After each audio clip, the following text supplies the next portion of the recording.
I am loving this.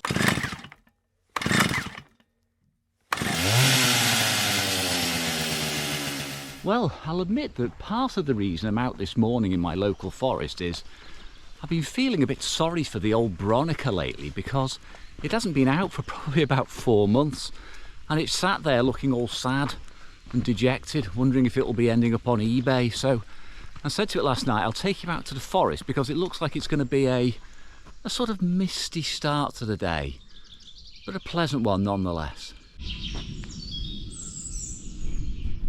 I'm going to have to be quite careful though, because I can hear the little mozzie things buzzing around already, because it is that time of year and it's beautiful but very bitey and stingy.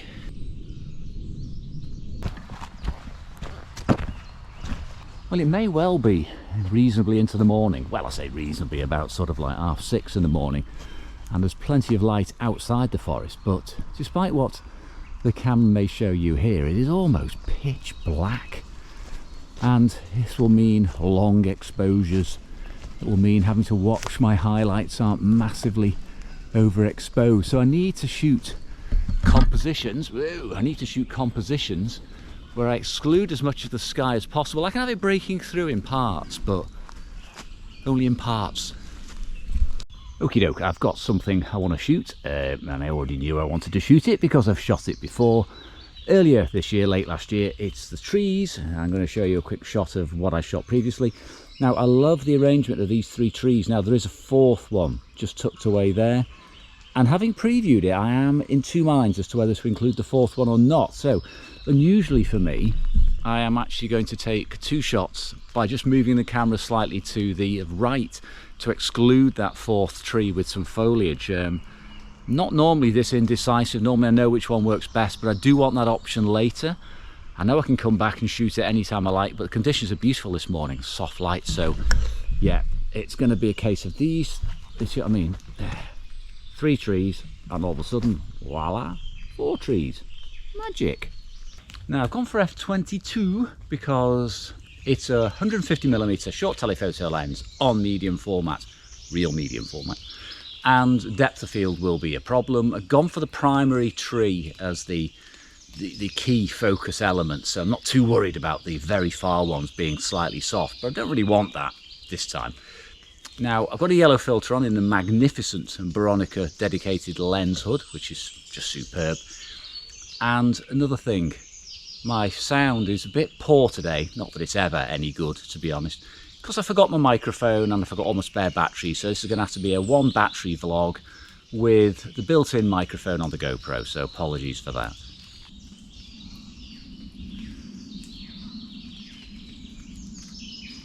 Oh, exposure. I'm getting 8 seconds at the moment off the tree trunk over there, and with the Delta 400 film I've got in there with the reciprocity failure, I reckon 15 seconds should do it. Just double it up to 15. Might even do one at 30. Could be masses of shadow detail. Yeah, I think I'll do one at 30, which means the bulb setting. As I was saying, it's not that often I will take 2 shots from the same position with a slight adjustment, but I think it paid dividends here. Now, there is sufficient depth of field for me. It does drop off a little bit in the background, but I'm not worried about that. That's how the eye works anyway. It does soften into the background. But the 4 trees, well, technically 5 actually, there's one hiding there, do work particularly well for me. I do think it's a strong composition. Well, that's the 4 tree shot done. Well, 4 major trees. I'm just going to move now slightly to the right, not much as you can see, and let's do the 3 tree shot.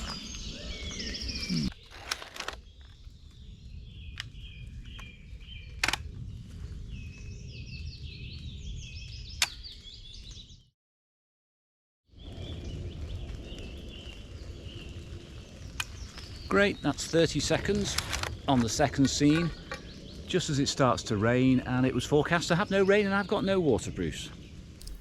Well, despite my normal preference for odd numbers in scenes, I actually find this shot weaker than the one with 4 trees. It's just not as well balanced, it doesn't lead you into the frame, and I just find it really unsatisfactory for some reason. It just doesn't work for me. Now, given that it started to rain as I mentioned earlier, I think I will retrace my steps immediately in the direction I've just come past my 4 trees, and see if I can, well, obviously see it from a different angle. I've done a 180, but it sometimes pays to go backwards in life. No, go backwards in life. What am I talking about? Sometimes it pays just to retrace your steps and see things from the other angle. Do you know what? I haven't been out with this big camera for quite a while, and I realise how much I've missed the slower pace of shooting. I've been doing an awful lot of work with the 35mm handheld hiking, which I love because I love hiking, but I have missed the slow, deliberate precision of setting up. So just checking I'm not making joggers wary and nervous of me being a bit of a weirdo in the forest. Yeah, I'm just missing that precision and that setup time and the slower pace of just mooching about in my local forest. I absolutely love it. I was getting quite excited about another 3-tree composition here, you know, 1, 2, 3, but the problem is there's a big gap between the first and second at the angle I'm currently at, and to open that gap up on the third one means moving over here, and you get this awful little, well, it's not its fault, you know, it's a sapling, it's got every right to be there, but I just wish it wasn't. Now there's sort of a theme creeping into this morning. I had no intention of this, by the way, of multiples of trees. Now, multiples of trees, they work best with odd numbers. You have a tree, 3 trees, or 5 trees. 2 trees, not so good. 4 trees, tricky. Although in the square format you can do some symmetry, but I quite like this. I think it's worth a couple of frames at least. Never shot it before, only works because of the dull conditions, so may as well make the most of it. Now there are always compromises with, well, there's not always compromises with shots. What am I talking about? Sometimes there are no compromises. Well, there is on this particular one, and the compromise is, let me show you, there we have close branches here, and I'm interested in this stuff here. So this stuff from my camera position, let me show you, this stuff from my camera position is sort of in the foregroundy, and it may, oh, sorry about this, it may intrude. Now, to lessen that, I've moved my camera slightly to the left so it's not obstructing any of the trees. And one of the nice things is, actually, let me take you in again, one of the nice things is my new position actually brings in some of these branches here just to cut into the tree trunk, which you wouldn't think works, but actually adds a little bit more, and it brings the shot in at the left. It's sort of natural, I won't say vignette, but it's sort of a lead in, as opposed to it being quite stark and empty, so win-win. Now then, I've got my standard lens on, which is my favourite lens by far, and I'm using an f/22. I might not need f/22, but I might. I've got it on a tripod and I've got a cable release, so why not? And it's an excellent lens at f/22. I'm not going to take 2 different compositions though, just the one, but I will take 2 exposures, so it's likely to be in the sort of 15 to 30 second range again. Stuck the yellow filter back on because it's a very, very bright green foliage, and that will lift it and separate it somewhat from the darker colours like the tree trunks, etc., and add a little bit more contrast. Well, this one's actually growing on me a little bit. The movement from the left to the right works quite well in terms of the branches coming down across the top of the frame. Like I said, a bit of a natural vignette. And the dark tree trunk, so not bad. Just looking around because my winder fell off the camera, and I was like, oh my god, the winder, the crank's fallen off the camera. And I was like, have you any idea how expensive those things are? You can pay £100 for one.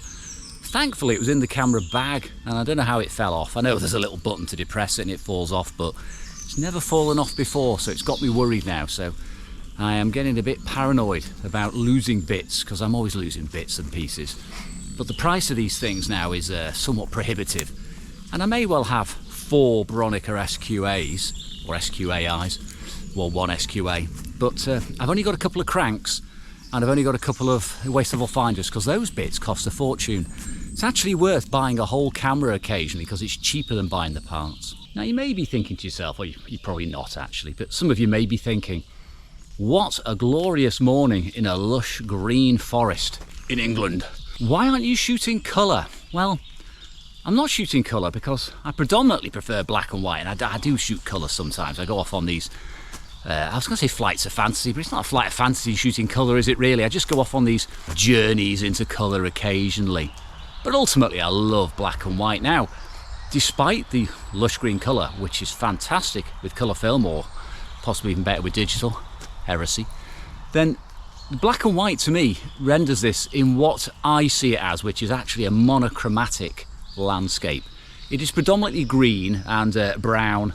Now the mud is Britain in summer, but for me that renders best in a monochrome, in a black and white, and a film, of course, Delta 400, and that's how I see it. So yeah, I may bring the digital camera or the Portra 800, lovely film, out with me on a bright green lush day, but my heart's with black and white.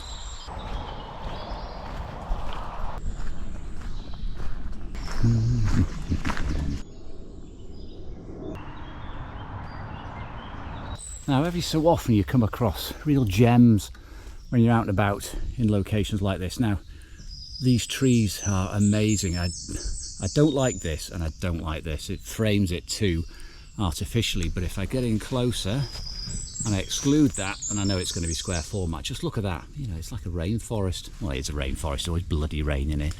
So I think standard lens, get in, take it as far as I can without including Mr. Lefty and Mr. Righty, who are annoying me. Fantastic. Now I am very fortunate in this composition, in so much as I'm pointing it up towards the sky, which would include sky, but there is enough foliage and taller trees behind it. There are some areas of bright sky coming through, but that's fantastic because, to be honest, thank you cars, because to be honest, it's all contained within a darker frame anyway. I'll probably add a slight vignette.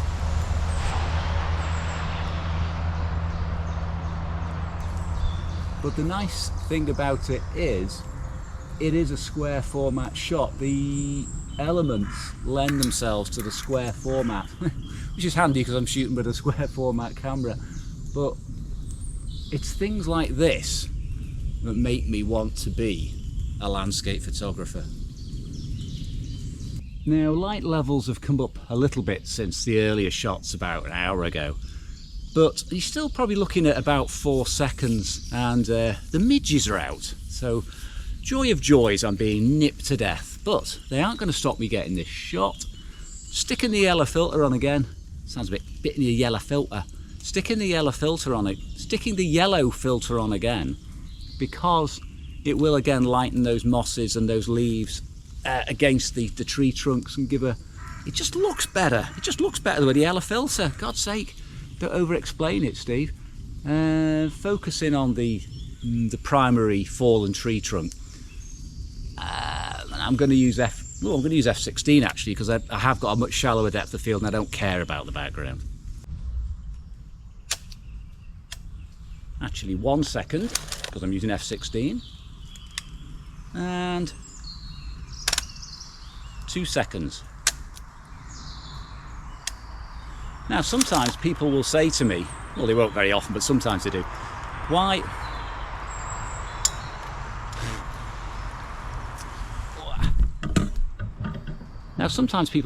do you take a second shot, which is one stop overexposed or with additional exposure?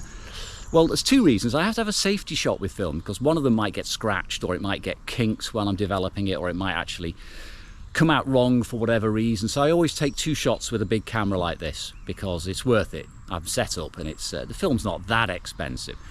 The reason I take the second shot with a bit more exposure is because if I cock up my metering, not very often, but I sometimes do, and it comes out underexposed, that tends to ruin negative film shots. If you're shooting slide film, it's different, but with colour negative, and especially black and white, an underexposed image looks pretty bad. So I always give a bit more exposure to the second shot, and I may decide to use it, preferably use the first shot, because it means my metering's right.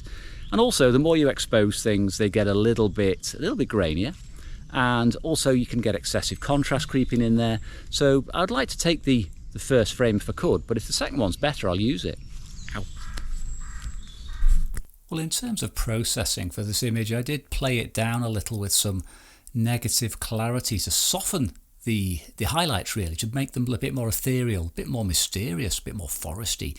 But I do like the overall composition. The flow of the branches in the square format is perfect, and it does not work in any other aspect ratio.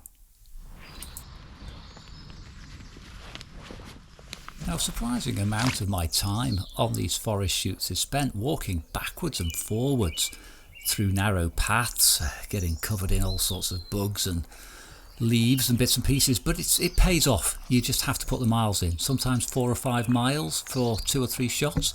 I don't think there's any shortcuts really, to be honest, though. At least if it's raining in the forest, I suppose you get some shelter. The midges come out, of course, but I'm not getting soaked. And of course, the the tones are wonderful. And that is an important point. I mean, I'm walking around in all this lush vegetation, but I've got to keep thinking monochrome. I have to keep thinking shades. I think contrast. Don't be taken in by the colour, because it ain't going to show up, obviously. It's black and white. Now, it's a little bit of a wonderland down here this morning. There's stunning light. That soft light is perfect. And there's some amazing trees and colours and ducks. But it's not compositionally strong enough. There's some amazing light coloured trees behind these here, but they are behind these, and it's not going to work unless I can get in front of stuff, and it's just too slippy and treacherous down there. Well, the sun has made a surprising appearance, which changes everything. Not sure it improves it for my style of photography this morning, and the images would sit somewhat awkwardly together if there's one with bright sun, but I have got enough for one more scene left in the camera, so that's what I'm looking for. And yeah, I'm retracing my steps from the earlier 4 tree shoot this morning.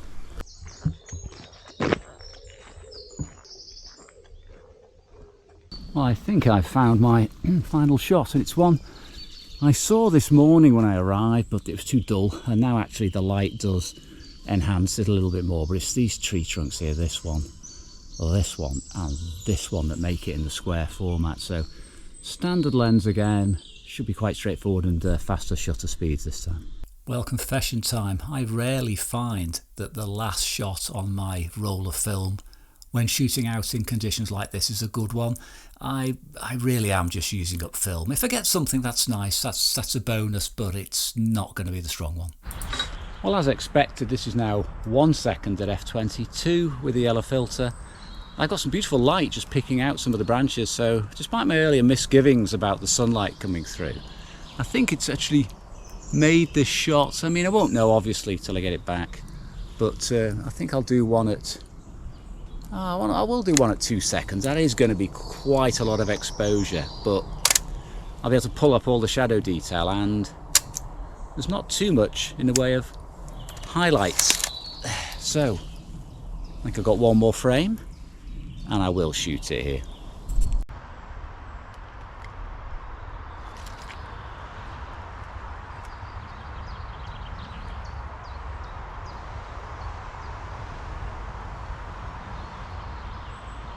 And as expected, it is the weaker of the shots this morning.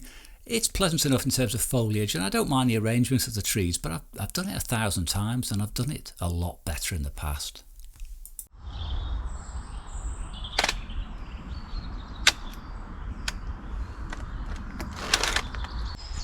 Well, it goes without saying that that was a hugely enjoyable couple of hours in my local forest. Must get out more often, as long as the midges don't get any worse, which they will, by the way. But the Bronica, absolutely a joy to work with. Magnificent landscape photography camera, film or digital. It stands up there with the best. So thanks for coming along as ever, and I'll see you again on the next one.